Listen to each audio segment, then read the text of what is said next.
Hello जय हिंद दोस्तों आज की इस वीडियो में हम railway ALP technician and group D के लिए साइंस के टॉप 30 क्वेश्चंस लेकर आए हैं। तो बने रहिए वीडियो के एंड तक। वीडियो को बिना स्किप किए एंड तक ज़रूर देखें, क्योंकि साइंस के टॉप 30 क्वेश्चंस जो आपके रेलवे एग्ज़ाम के लिए अति महत्वपूर्ण होंगे। शुरू करते हैं फ्रेंड। हमारा आज का पहला क्वेश्चन है दोस्तों, बिजली के बल्ब का फिलामेंट किस धातु का बना होता है। आपको बताना है कि बिजली का जो बल्ब होता है उस बल्ब में जो फिलामेंट होता है वो किस धातु का होता है। दोस्तों इस क्वेश्चन का सही जवाब ऑप्शन डी टंगस्टन का होता है। बिजली के बल्ब का फिलामेंट टंगस्टन का होता है, ये आपको याद रखना है, इम्पोर्टेंट क्वेश्चन है। नेक्स्ट क्वेश्चन है फ्रेंड, पीतल में कौन सी धातु होती है। आपको बताना है जो पीतल होती है, पीतल में कौन कौन सी धातु होती है, यानी पीतल किन किन धातु का मिश्रित होता है। तो दोस्तों इस क्वेश्चन का सही जवाब ऑप्शन सी तांबा और जस्ता। तांबा और जस्ता ये किसका, पीतल का मिश्र धातु होती है। ठीक है, नेक्स्ट आगे बढ़ते हैं।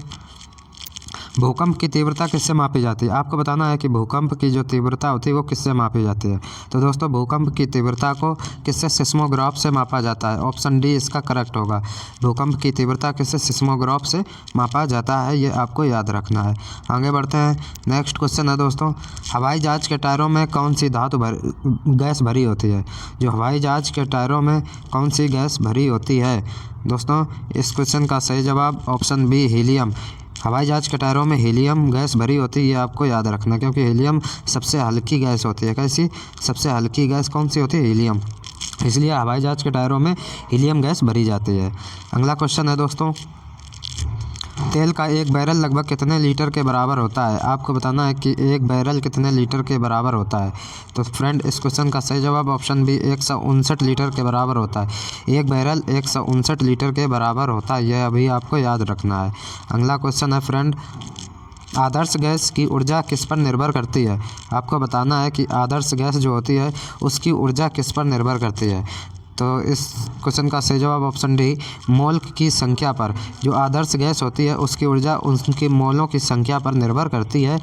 नेक्स्ट अगला क्वेश्चन है फ्रेंड, कृष्ण छिद्र यानी कि ब्लैक होल जो होता है, ब्लैक होल या कृष्ण छिद्र सिद्धांत को प्रतिपादित किसने किया था। आपको बताना है जो ब्लैक होल था फ्रेंड, कृष्ण छिद्र को किसने, एस चंद्रशेखर ने प्रतिपादित किया था। ऑप्शन सी इसका करेक्ट आंसर होगा।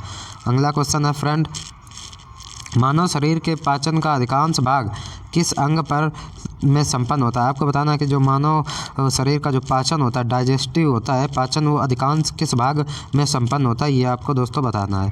तो इस क्वेश्चन का सही जवाब ऑप्शन सी छोटी आंत, यानी कि मानव शरीर का जो पाचन है ना, भोजन का जो पाचन है वो अधिकतर कहाँ पे होता है, छोटी आंत में होता है, ये भी आपको याद रखना है। अगला क्वेश्चन है फ्रेंड, HIV द्वारा होने वाला रोग कौन सा है। आपको बताना है HIV द्वारा जो रोग होता है वो कौन सा रोग होता है HIV के द्वारा।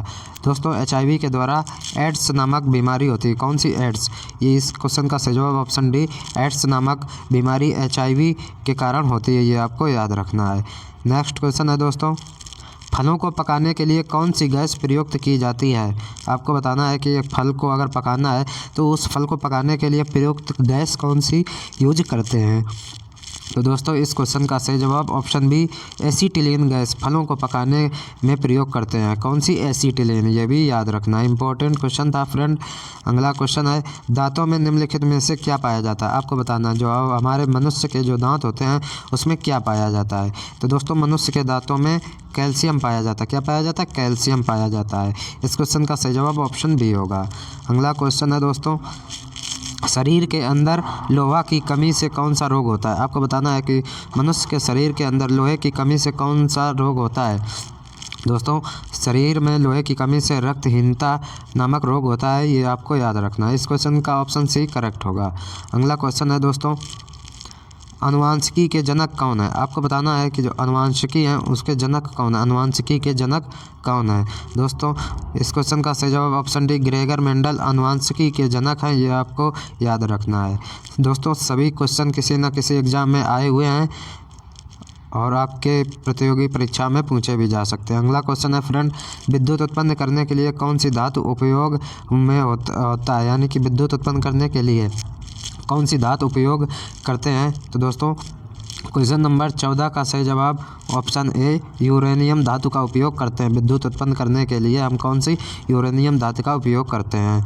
अगला क्वेश्चन है दोस्तों, किस पादप को शाकी भारतीय डॉक्टर कहा जाता है, यानी कि किस पादप को आपको बताना है शाकी भारतीय डॉक्टर कहते हैं। दोस्तों इस क्वेश्चन का सही जवाब होगा ऑप्शन डी आंवला। आंवला को क्या कहा जाता है, शाकी भारतीय डॉक्टर के नाम से भी जाना जाता है। आगे बढ़ते हैं फ्रेंड। अगला क्वेश्चन है, पेसमेकर का संबंध निम्नलिखित में से किससे है। ये इंपॉर्टेंट क्वेश्चन है फ्रेंड, आप सभी को पता भी होगा। पेसमेकर, आपको बताना है पेसमेकर का संबंध निम्नलिखित में से किससे है। दोस्तों पेसमेकर का संबंध किससे होता है, हार्ट, हृदय से होता है। हृदय का से किसका संबंध है, पेसमेकर का संबंध है, ये भी आपको याद रखना है। अगला क्वेश्चन है दोस्तों, धूप के चश्मे की क्षमता कितनी होती है। आपको बताना है कि जो धूप के चश्मे होते हैं उन चश्मों की क्षमता आपको बताना है डायोप्टर में।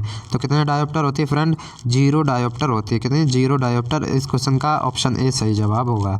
अगला क्वेश्चन है फ्रेंड, निम्नलिखित में से कौन सा ग्लोबल वार्मिंग के लिए उत्तरदायी है। आपको बताना है जो ग्लोबल वार्मिंग होती है उसके लिए निम्नलिखित में से कौन उत्तरदायी है। दोस्तों मीथेन, कार्बन डाइऑक्साइड, जलवाष्प, ये सभी। ऑप्शन डी इसका करेक्ट आंसर होगा। ये सभी इसके लिए उत्तरदायी होंगे। कौन कौन से, मीथेन हो गया, कार्बन डाइऑक्साइड हो गया और जलवाष्प, ये किसके लिए, ग्लोबल वार्मिंग के लिए ये सभी उपयुक्त उत्तरदायित्व होंगे।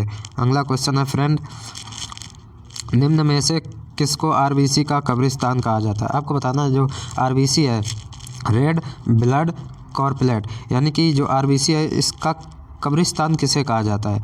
तो दोस्तों आरबीसी का कब्रिस्तान पिलिया, इंग्लिश में इसको स्प्लीन बोलते हैं, यानी कि पिलिया को आरबीसी का कब्रिस्तान कहा जाता है। अगर आरबीसी का जीवन काल आपसे पूछे तो कितना होता है दोस्तों, 120 दिन होता है। ये आपको नोट करना है, आरबीसी का जीवन काल कितना होता है, 120 दिन होता है। अगला क्वेश्चन है दोस्तों, एक अंतरिक्ष यात्री को अंतरिक्ष में आकाश कैसा दिखाई देगा। आपको बताना है कि कोई अंतरिक्ष यात्री अगर अंतरिक्ष में है तो उसको आकाश का जो रंग होता है कैसा दिखाई देता है। दोस्तों इस क्वेश्चन का सही जवाब ऑप्शन डी काला। अंतरिक्ष यात्री को आकाश का रंग कैसा दिखाई देता है, तो काला दिखाई देता है। अगला क्वेश्चन है फ्रेंड, मनुष्य के मेरुदंड में कितने जोड़ी तंत्रिका निकलती हैं। आपको बताना है कि जो मनुष्य के मेरुदंड होता है उसमें तंत्रिका कितने जोड़ी निकलती हैं। तो फ्रेंड इस क्वेश्चन का सही जवाब ऑप्शन सी 31 जोड़ी। कितने, 31 जोड़ी इसका सही जवाब होगा।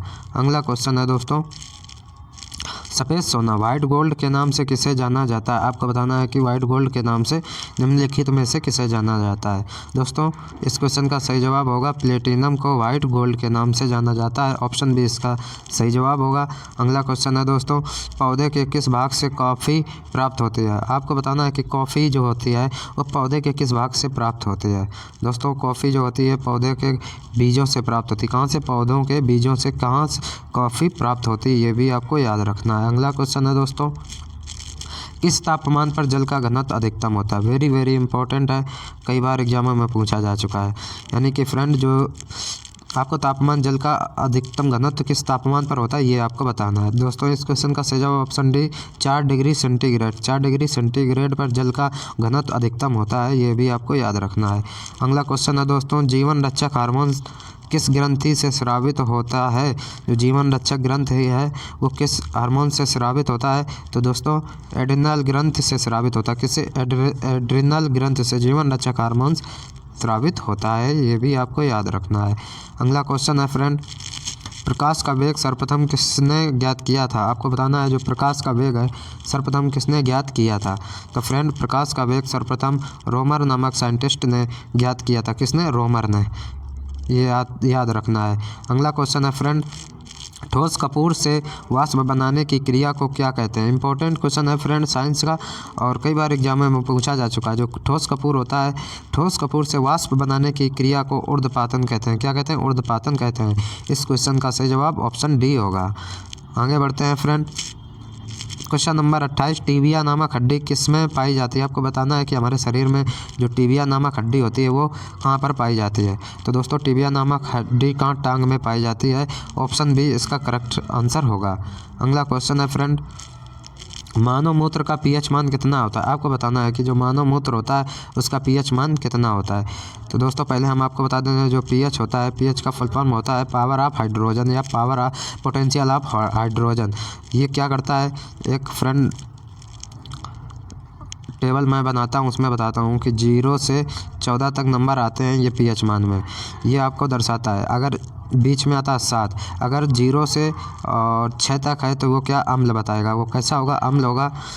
और 7 होगा तो कैसा होगा, उदासीन होगा। अगर 7 है उस किसी का pH मान तो वो कैसा होगा, उदासीन। और 7 से 14 के बीच है तो वह कैसा, क्षारीय होगा। कैसा होगा, क्षारीय होगा। ठीक है, तो pH जो हमारा मानव का मूत्र होता है फ्रेंड, तो इसका pH मान कितना होता है, 6 होता है। ऑप्शन बी इसका करेक्ट आंसर होएगा।